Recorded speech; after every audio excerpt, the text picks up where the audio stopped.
60 ہجری میں یزید تخت نشین ہوا۔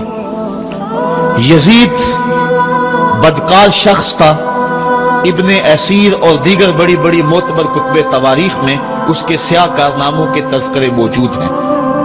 وہ زانی تھا، شرابی تھا، مسلمانوں کا قاتل تھا۔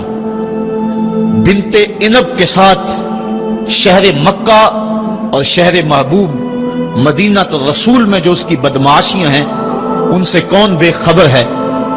اس نے شہر مکہ میں بیٹھ کے شراب پی، اور حضرت امام حسین رضی اللہ تعالی عنہ جب گزرے تو اس نے ایک جام بڑھاتے ہوئے نواسہ رسول کے آگے پیش کرتے ہوئے کہا کہ اس کو پی لو، کہ قرآن نے یہ نہیں کہا کہ شرابیوں کے لیے خرابی ہے، بلکہ قرآن نے تو کہا نمازیوں کے لیے خرابی ہے، لہٰذا یہ شراب کا جام لے لیجئے اور اس کو نوش کر لیجئے۔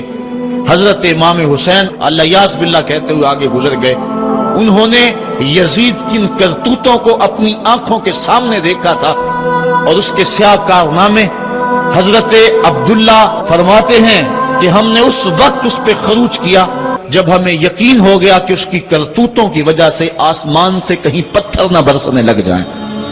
صرف واقعہ کربلا ہی نہیں، اس نے مدینہ تو رسول کے اندر 700 صحابہ کو شہید کیا، 10,000 تابعین کو قتل کیا، اور 300 نوجوان خواتین کی آبرو ریزی کروائی۔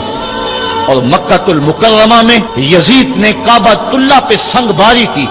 یہ تاریخ کے حوالے ہیں جو آپ کے سامنے رکھ رہا ہوں، حتیٰ کہ پورا مطاف پتھروں سے بھر گیا، کعبے کا غلاف جل اٹھا۔ حضرت اسماعیل علیہ السلام کے عوض میں جو دمبا آیا تھا اس کے سینگ کعبۃ اللہ کی چھت پہ رکھے گئے تھے، وہ سینگ بھی جل گئے۔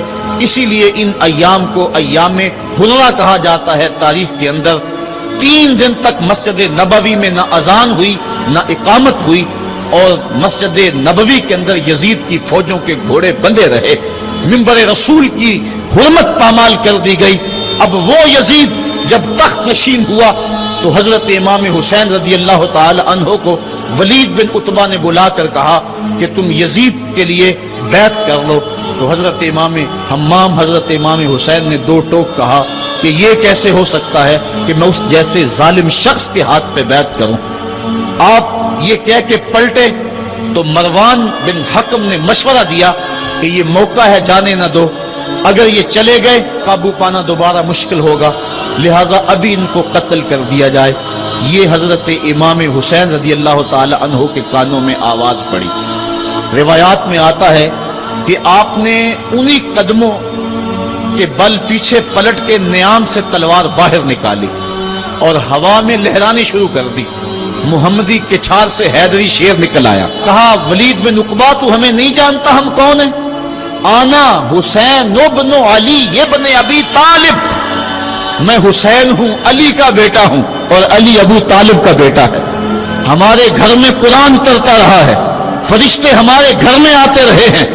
وَيَزِيدُ ابن المعاویہ فاسق فاجر قاتل النفس مولن بالفسق شارب الخمر، اور یزید فاسق ہے، فاجر ہے، مسلمانوں کا قاتل ہے اور شراب پیتا ہے، اس لیے حسین ڈنکے کی چوٹ پہ یزید کی بیعت سے انکار کرتا ہے۔ حضرت امام حمام امام حسین رضی اللہ تعالی عنہ نے انکار بیعت کی وجہ بیان کر دی۔ آج یہ پراپیگنڈا کیا جاتا ہے کہ یہ 2 شہزادوں کی جنگ تھی اور یہ اقتدار کے لیے سب کچھ ہوا۔ اگر یہ بات ہوتی تو ترمح بن عدی کہہ رہا ہے، حاتم طائی کا پوتا، جب آپ میدان کربلا کی طرف بڑھ رہے ہیں، حضور آپ میرے پہاڑوں میں آ جائیں اور 5000 کا لشکر آپ کی پشت پہ رکھ دوں گا، اور آپ جدھر بڑھیں گے وہ جان نثاری کرتے ہوئے آپ کے پیچھے ہوں گے اور یزید کی حکومت کے ٹکڑے کر کے رکھ دیں۔ حضرت امام حمام امام حسین نے ترمح بن عدی بن حاتم کی اس پیشکش کو ٹھکرا دیا، کہا میں تو کسی اور کام کے لیے جا رہا ہوں۔ یزید کے چہرے سے اس نقاب کو نوچنا تھا، اس کے مکروہ چہرے کو لوگوں کے سامنے ننگا کر کے